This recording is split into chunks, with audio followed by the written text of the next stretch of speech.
Hi, welcome to Intro to Inky. My name is Anna and I am a Learning Lab Specialist here at GCPL. This program today is brought to you by Gwinnett County Public Library's Game Jam.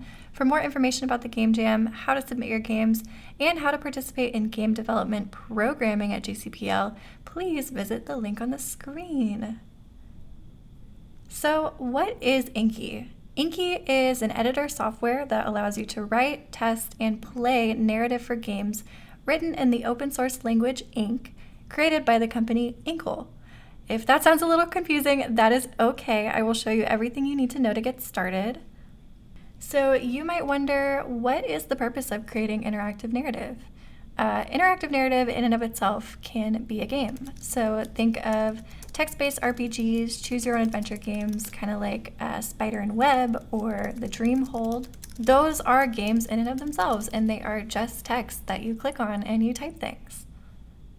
If you're writing interactive text to integrate into a game you're creating in Unity, Inky actually has a really great plugin that allows you to import and preview your stories without having to write a ton of code.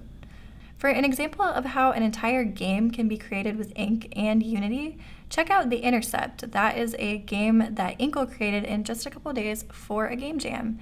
And this is some of the code for The Intercept right here. So with all of that being said, I think we are ready to start our intro to Inky. Okay, so let's go ahead and get into our demo here. I'm going to go ahead and open our Inky software.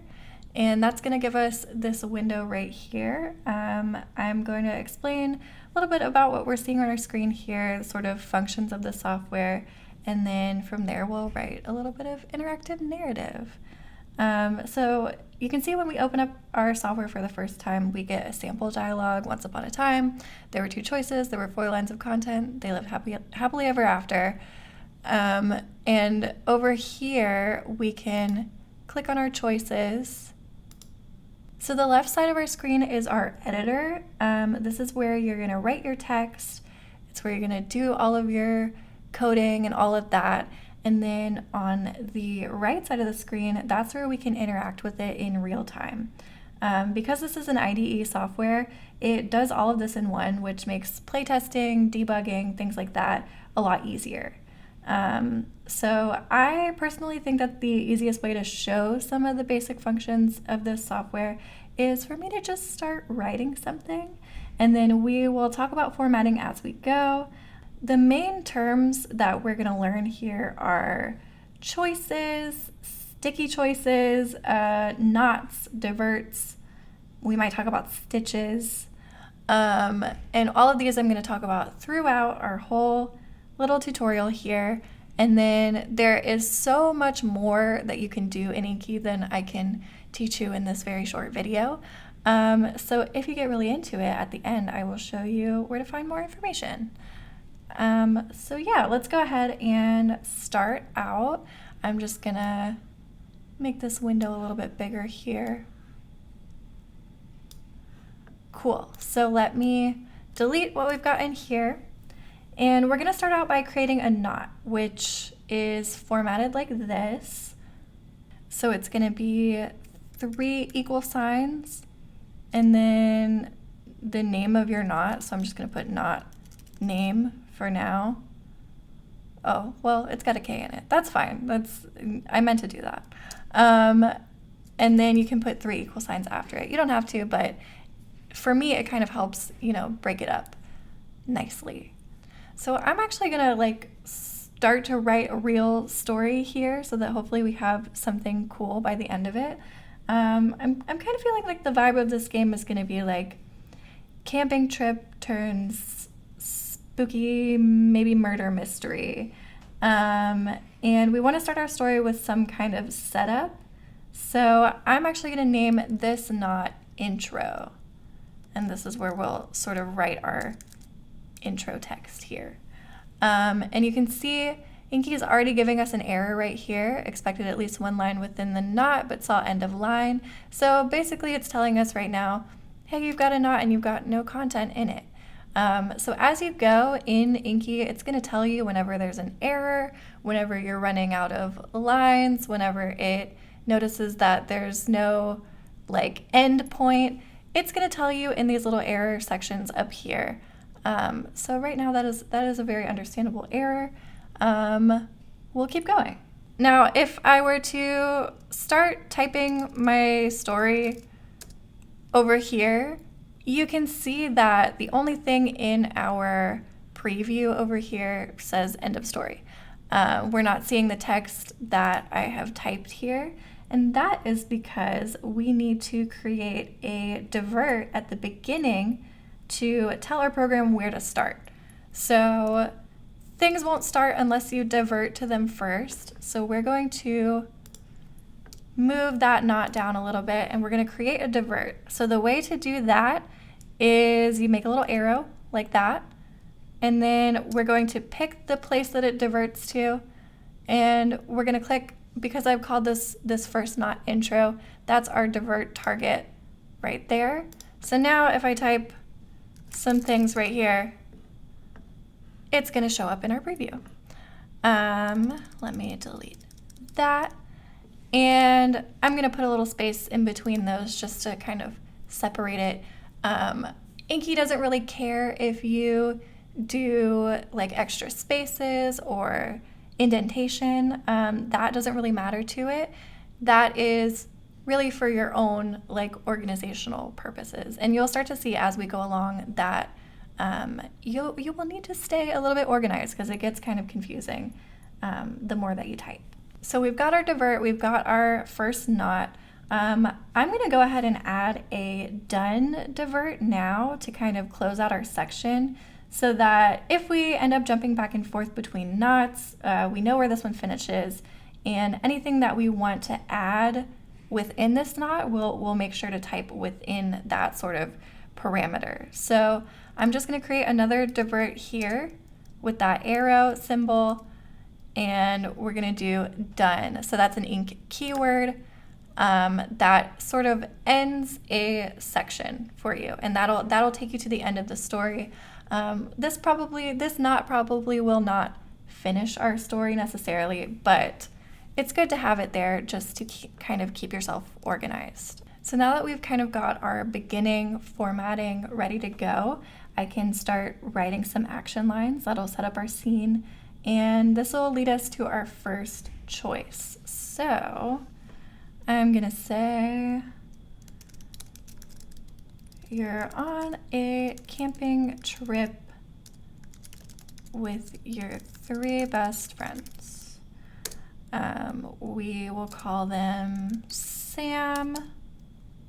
How about Alex and Murph? I like those names. Okay.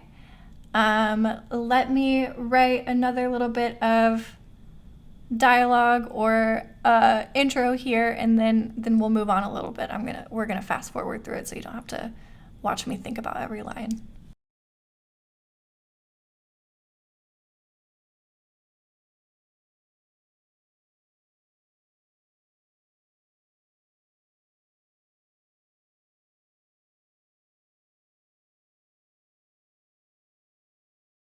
Okay, so at this point, I've only written like action text. I haven't done any dialogue yet. I'm gonna write a line of dialogue here. In your story, you don't have to have dialogue. It can be all dialogue if you want it. You can format it really however you want to. But I'm just gonna show you right here that the formatting for dialogue is no different. It's not going to like do anything crazy. If I type some dialogue in here, it's just gonna show up as what I type it. So I'm gonna have Murph say, I don't really care what we do. Why don't you is us, we are the you in this situation, be the tiebreaker. Okay, so now this is gonna lead us to our first choice. So we've given the player something to choose at this point. So to create a choice, I'm gonna hit enter, go down a couple lines, and I'm gonna put an asterisk, and that's how you start a choice. And you can see it's giving us an error here. telling you that the choice is empty, so we got to put some text in there. So we are going to go with Sam's idea to hike up the cliffside to see the sunset. So there we go, that's one choice. And now if we look over here, we've got a choice to click on. We maybe want a second choice here so that there's actually something to choose from. So same thing, we're just gonna do an asterisk and write our next choice. So how about follow Alex and go for a sunset swim. So these are our first two choices here. So if we go into our editor or into our preview over here, we can click those. Obviously there's no content. It's telling us there's no content here, so we gotta put some. To go back a choice, you would click this one. It'll rewind a single choice. To start from the beginning, you can click on that and that'll take us right back to the top. Now we can write text underneath each of these choices that you won't see until you click on the choice. So if I were to type some things here and then type some more things here, you won't see them until we click on a choice. So if I click on this first one, you'll see that gibberish that I just typed right there.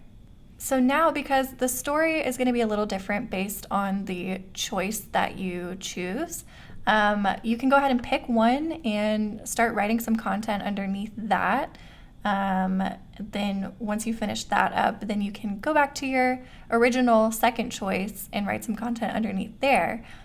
We'll go with the first one first and write some story to go here. We'll continue on this path until we find a place that we can sort of gather both of the choices back to the same place. And we'll talk more about what that means when we get to it. Oh, and another important thing before we get too deep into this, you can see that when I click on these choices, you'll see that the choice that I clicked is going to print right there. So if you don't want it to print your choice, if you just want it to continue with the story, you don't want it to, tell you the choice that you chose, you can enclose your choice, the text of your choice, in brackets like this. So now if I click on this one, it's just gonna print the outcome of that choice without giving you the text of that choice again. So that's up to you. I prefer it if my choice text doesn't show. So I'm gonna put all of my choices in brackets, but that is up to you. You can also put just a section of your choice in brackets. So like, let's say you just want it to print out, go with Sam.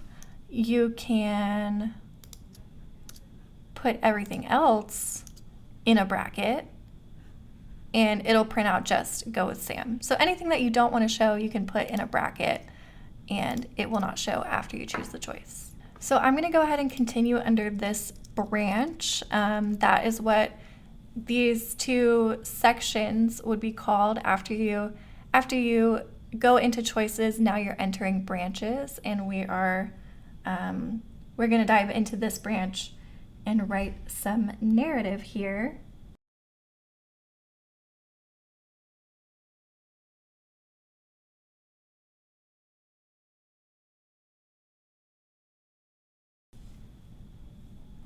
Okay, so I've written a little bit of action here, but I'm realizing that because these are all sort of on the same line, I'm going to get confused as I go along. So I'm going to go ahead and indent that.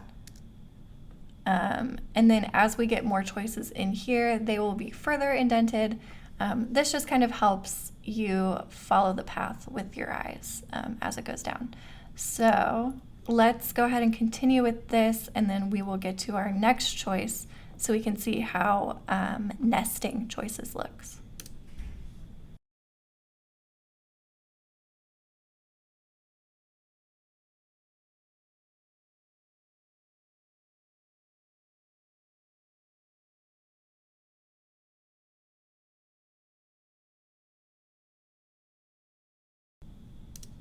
Okay, so here's where I'm going to put another choice. We're going to choose either to ignore it and keep going, or take a few minutes to bandage it up for Murph because he has sliced his leg open. Was it a vine? Was it something else? We will see. Maybe. Who knows? Okay, so to create another choice inside of a choice, we need to nest them.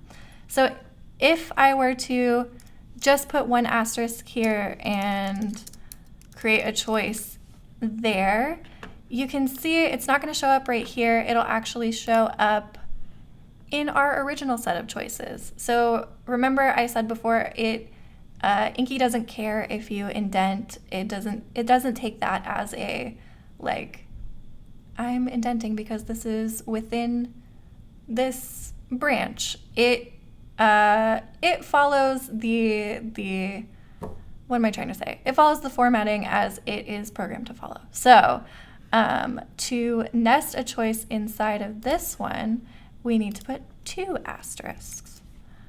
So now we can see our choice shows up here. And this is the same if you nest a choice inside a choice inside a choice, you would do 3 asterisks and so on and so forth. You probably don't want to get too deep into nesting choices because it will get confusing for you. At some point you do want to kind of put them back on the same track, or create a new knot and continue your story there. We will look at that a little bit as we get further in, but for now we've got one nested choice. We're gonna type that content for these 2. So our first nested choice is gonna say, let's see, it's not that bad. Keep going to get to the top before dark. And then again, I do not want my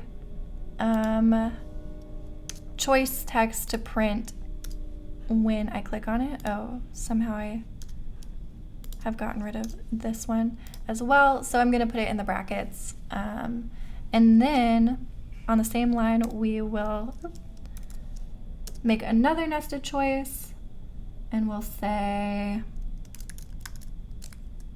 better safe than sorry. Take a few minutes to bandage it up. And I'll put that in brackets as well. Now we'll keep going just a bit under these choices, just to give the different storylines a little bit of variation. But like I said before, we probably don't want to, continue on building entirely different stories under each branch of a branch of a branch, because that's going to take forever and get really confusing for you as you go back through and try to connect your story. And obviously when you create your own narrative in Inky, feel free to go crazy. Do whatever you feel in your heart. Just watch your formatting as you go. Play test it frequently. Make sure that everything is looking right, that you've got things on the right line. You might not notice that somehow you've put the wrong number of asterisks and now you've got a choice in the wrong place, and it can be a pain. So just make sure that you're play testing it very frequently. I'm going to go ahead and get this branch of the story to a place where it can gather, and then I will show you how to put your choices back on the same track.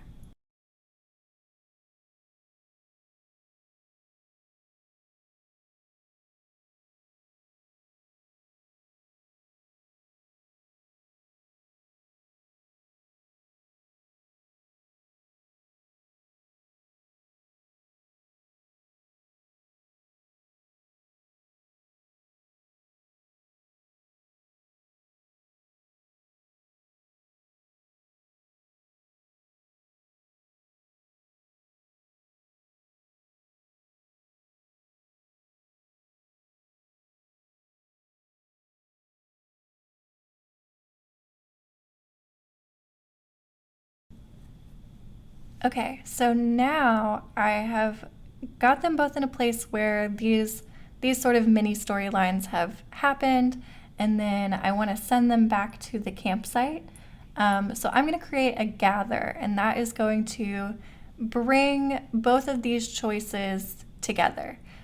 So we can see that now if I go over here into our preview and I click on the first choice, it's going to give us the first choice text that ends here. And then if I click on the second one, it gives us this little bit of text right here.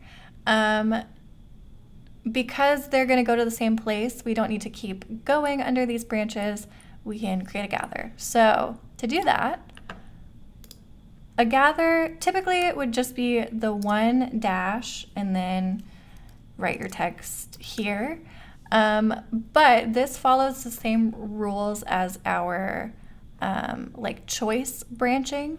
So you can see because it's only got one dash right here, it is gathering our text underneath our first choice. It has made our second choice disappear.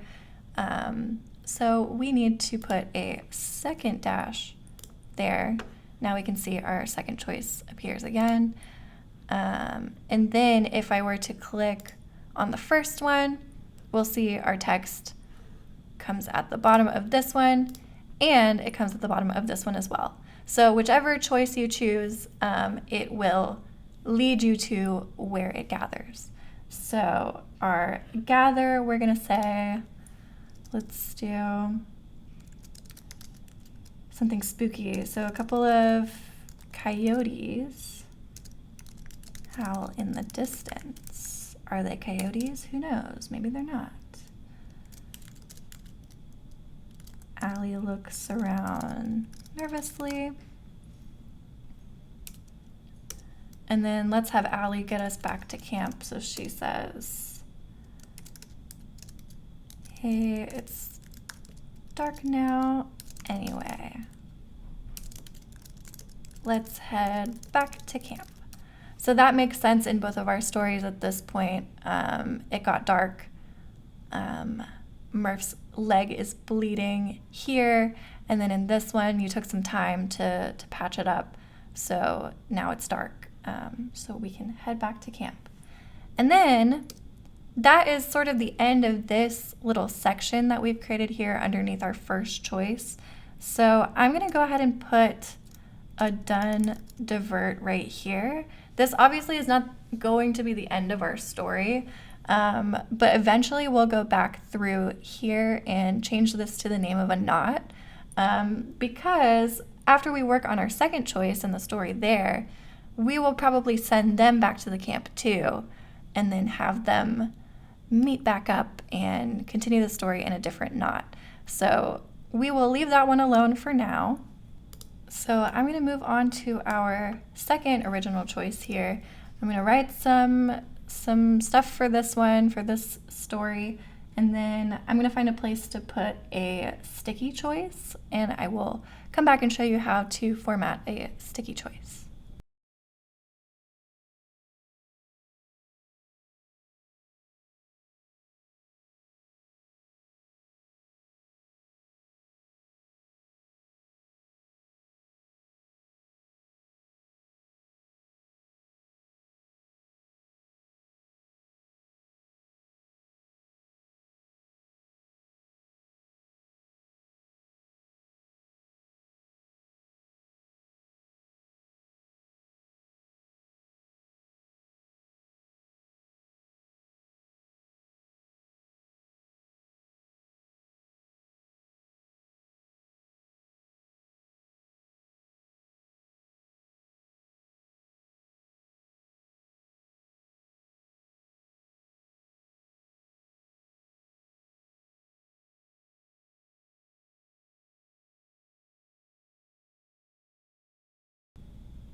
Okay, so at this point, I think I want to add a gather here. If you haven't been following along as I was typing, basically what is happening is Murph, you and Murph are racing to get to the water first.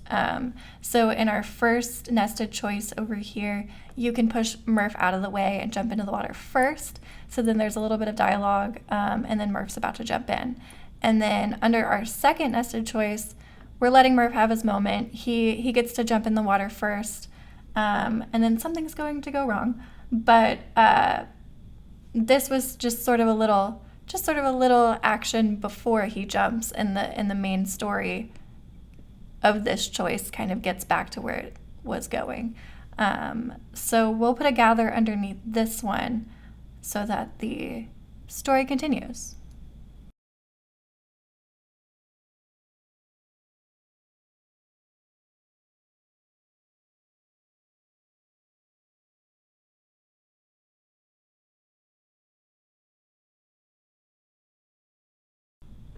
Okay, so now that we've got this going, let's test it a little bit and make sure everything is coming out the way we want it to. So first choice, we follow Alex and go for a swim. All of our text comes. Okay, and then we can choose either push Murph out of the way or let Murph have his moment. So let's do this one first and see what happens. Looks good. And then our gather here, where Murph's face lights up with a big grin, that shows up. And then let's go back one and click on let Murph have his moment. And then we've got our gather text here. So from this point, I would either do, I think I either want to do a stitch or another knot. Typically I would probably do a stitch because what I'm going to do next is create a sticky choice, and we want a place for it to go back to. That'll make a little bit more sense once I do that. You can kind of see how that works. But because stitches are indicated by equal signs the same way that knots are, except that it's just one equal sign, I believe. And I'm too deep now into this one. I believe what I'll need to do is create a new knot anyway, because it'll be 3 equal signs.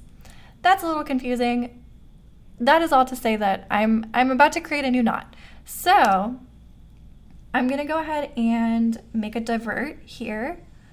And we'll come back to the divert in just a second. I'm gonna create a new knot, and we'll call this one Murph Underwater. So that's our new knot right here. And I'm gonna keep this one indented because I know that this knot is part of this choice.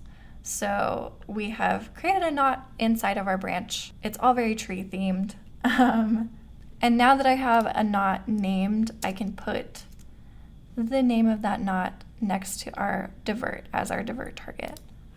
So now if I write some content under here, you'll see that this choice will divert to that knot, and this one will as well. So let me write a couple of choices, and then we'll make one a sticky choice and we'll make one a regular choice, and then we can talk about what the difference is.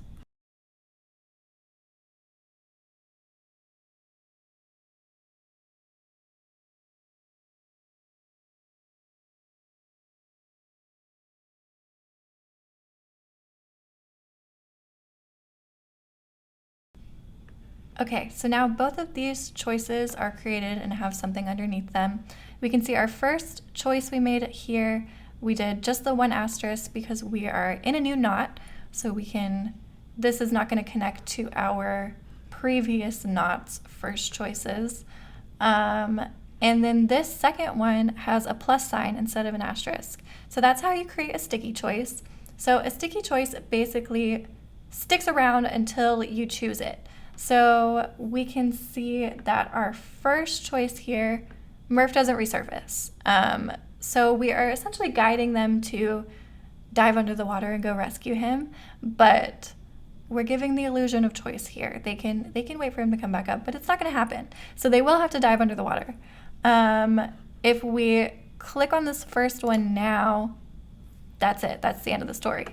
So to get us back to the beginning and have us see the sticky choice, we can do another divert here, and we're going to divert it right back to Murph Underwater, which is the name of this specific knot.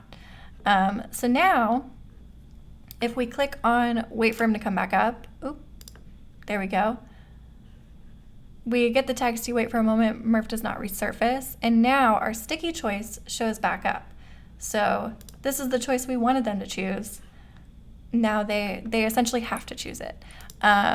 If we do the opposite, so because our first choice is not a sticky choice, if we click on our sticky choice here, dive into the water, go rescue him, it's not going to show us that other choice because we don't want them to pick that one. We want them to pick the heroic rescue option.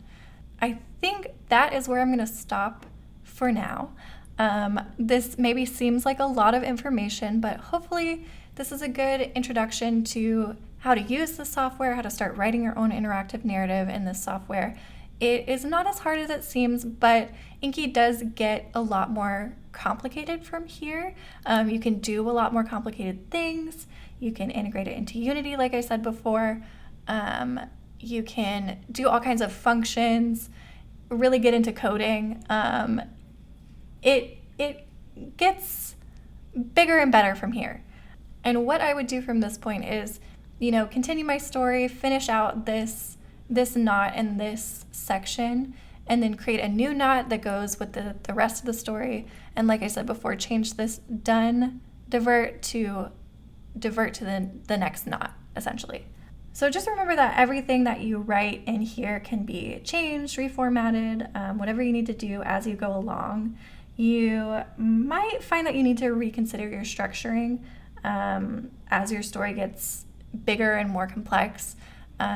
You might have a bunch of nested choices and it might get very confusing for you. So you might need to look into stitches and other things like that. On Ink's website that we saw before, they have lots of information about how to use Ink to get a little bit more in depth than what we're able to do today. So if you would like some more information on game development, you need some help getting started, you can book a librarian on gwinnetpl.org, and a Learning Lab specialist like myself can help you get started with whatever you're interested in learning. You can also check out our events tab for game-related programming that's coming up. We do have a game dev studio on November 5th and 6th that is for all ages, and that's at our Norcross branch. That'll be really, really fun, so come check that out. See all kinds of game-related programming. And then we're also currently hosting our very first game jam, like I talked about at the very beginning of this video. And submissions are open for that until November 28th. So check out our itch.io for more information. And if you'd like to play this game that we've created today, I will go ahead and finish it. And I'm going to upload it to my itch.io as well. So you can find that at Anna Maltos, ANNAMALTOS.itch.io. And I will put that on the screen as well so you can see it. So if you want to see where this story goes, you can check out that and you should be able to play this as a web-based game, if that makes sense. Yeah, come and see us at the Learning Labs. I hope you enjoyed learning about Inky today. And if you'd like to see more Inky-related programming, if you'd like us to do another video where we get into Unity integration or we get into, functions inside of Ink, let us know. Leave us a comment down below. We would be happy to do some more. All right, we will see you next time. Bye-bye.